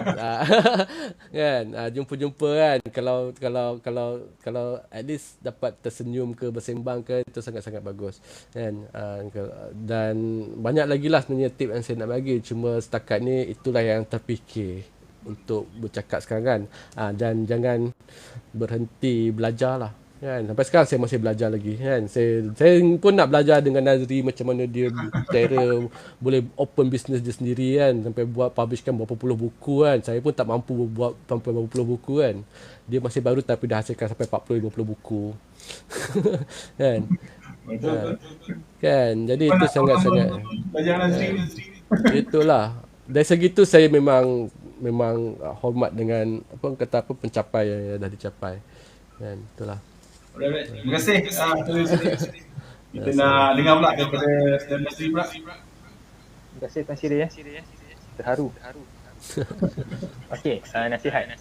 Okey, bagi saya pengkarya komik sekarang ni sangat-sangat bertuah sebab berkarya pada zaman ni. Zaman sekarang ni kita ada banyak sangat resource, banyak sumber. Kalau kita nak belajar melukis, kita ada YouTube. Saya pun ada sediakan tiket Syaktimate teknik melukis komik untuk siapa yang nak belajar tentang cara menghasilkan komik. And then ada banyak website yang mengajar tentang teknikal melukis. Kemudian kalau kita nak melukis pula, kita ada banyak jenis alatan. Traditional, digital. Digital pula ada banyak jenis model tablet, harga pun mampu milik. Kemudian kita ada banyak apps untuk melukis, iBSpain, Medibank dan apps itu dia mempermudahkan kerja melukis komik. Kemudian itu dari segi penghasilan, dari segi pemasaran pula pun kita ada banyak sangat platform kan untuk kita pasarkan kita punya karya kita. Kita ada media sosial, kita ada media sosial pun sekarang macam contoh sekarang TikTok sangat-sangat hot lah sekarang ni kan, attention banyak kat situ. Kadang-kadang kita macam sangat mudah nak menjual di TikTok, ataupun mungkin kita boleh gunakan Shopee untuk menjual karya kita. Kita boleh self publish, kita boleh terlampau banyak reference resources. So apa benda yang menghalang untuk karya tu? Tak ada alasan dah patutnya. Terlampau banyak resource. Bayangkan 20 tahun lepas internet pun tak ada. Nak buat reference kena pergi perpustakaan kan, ataupun nak beli alatan melukis pun kedai pun tak banyak dan rujukan tak banyak. Nak pasarkan tu lagi lah. Kan, cara kita nak publish karya adalah dengan hantar ke majalah-majalah. Dulu tak ada media sosial. Okay, so sekarang ni sangat bertuah lah karya zaman sekarang ni. So mudah untuk berkarya, mudah untuk pasarkan, mudah untuk jana pendapatan. So kena manfaatkan sepenuhnya benda tu. Okay, tapi dalam pada kita hasilkan komik, jangan lupa komik ini adalah satu medium yang sangat-sangat powerful. Bagi saya, komik umpama lightsaber. Tapi kalau kita buat komik yang sia-sia, komik yang entah apa-apa, dia semacam kita gunakan lightsaber tu untuk potong sayur. Sedangkan kita boleh gunakan lightsaber tu untuk tegakkan kebenaran. Kita memerangi benda-benda yang jahat dan sebagainya. So kita kalau boleh gunakan komik itu to the fullest lah. Manfaatkan sebaiknya komik itu, dia sangat berpengaruh, especially kepada kanak-kanak dan remaja. Tak kisahlah nak buat komik kanak-kanak ke, komik dewasa ke, komik orang tua ke, buatlah karya tu. Tapi ingat, kalau bagi seorang pengkarya Islam, Muslim, kita ada hukum hakam. Kan ada benda kita boleh lukis, ada benda tak boleh lukis. So kena tahu guidelines. Jangan kata oh agama Islam ni banyak sangat syarat-syarat, dia macam mengekang kreativiti. No, actually orang kreatif adalah orang yang mampu untuk berkarya dalam satu sempadan, dalam ruang lingkup hukum hakam. Kalau kita macam kita terlampau blame pada agama kan, alah susahlah kan nak melukis benda ni pun tak boleh, itu tak boleh, kuasa sikit tak boleh. Bermaksud mungkin kita kurang kreatif lah. So pengkarya kreatif dia mampu untuk berkarya walaupun ada batasan hukum hakam, moral, budaya. So kena ingat benda macam tu. Itu je Saniti. Menarik kan? Bagus. Alasan mesti ni dia gambaran. Betul. Satu garis pemutus. Ya, itu yang akan jadikan kita lebih kreatif actually. Baik, kita dah bersama dengan pada kita selama lebih 1.5 jam. Wah, lama kita masa ni. Minta maaf lah. Saya juga minta maaf pada tengah audio tidak begitu membanggakan benda-benda ni. Tapi tak apalah. Kita dah selamat juga kita menyelesaikan perbicaraan kita pada malam ini. Dan saya ucapkan terima kasih kepada panel yang sudi meluangkan masa. Terima kasih Cik Nasri,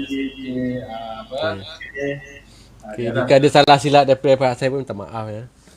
Tersasul ke apa ke. Saya nak meluangkan siapa tapi kita nak berkongsi punya fikiran kita. Alright, okay. Mungkin masa akan datang kita boleh sambung lagi bicara lagi pada malam ini ya. Baik. Okey. Sebelum tu kita nak minta Encik Siri mengumumkan pemenang Oh. Ada saya tulis dekat chat tu. Sekejap. Ada namanya. Nampak tak? Oh, dah. Okey. Jadi saya nak minta Siri untuk mengumumkan pemenang Mark. Alright. Pemenang Mark ya. Ni nak tunjuk Mark ni. Mark ni saya guna minum ni. Nampak ni Mark ni. Menarik ni. Nampak Mark ni. Pemenang. Alah, silau pula. Okey. Oh, silau. Okey, boleh nampak Okey, pemenang Mark ini dimenangi oleh Mizal. Z-A-Y-L. Okey, tahniah Mizal. Tahniah kepada Mizal. Okey. Lebih akan menghubungi Mizal. Nanti sila suruh mereka hubungi awak cepat-cepat. Saya dah guna dah Mark ni untuk minum kopi. Kopi bertambah sedap bila minum pakai kopi. Betul, manis. Seorang je? Seorang je. Ingat nak umum 2-3 orang. Okey, kepada semua penonton, terima kasih kepada Kuan Kanem bersama kami pada malam ini. InsyaAllah minggu depan kita akan tulis tajuk yang tak kurang menariknya. Di mana kita akan menceritakan tentang komik editorial ataupun satira. Alright. Bersempena dengan PRI yang akan berlangsung. Wow. Masa seminggu kedua ni. Okey. Jadi kita akan jumpa pada hari dan waktu yang sama pada minggu depan. Minta maaf kerana ada segala kesalahan dan kita akan jumpa lagi pada minggu depan. Assalamualaikum. Waalaikumsalam. Terima kasih. Okey, Jumpa lagi Tuan Terima kasih. Abang F dan Tuan Siri. Jumpa lagi insya-Allah. Yep.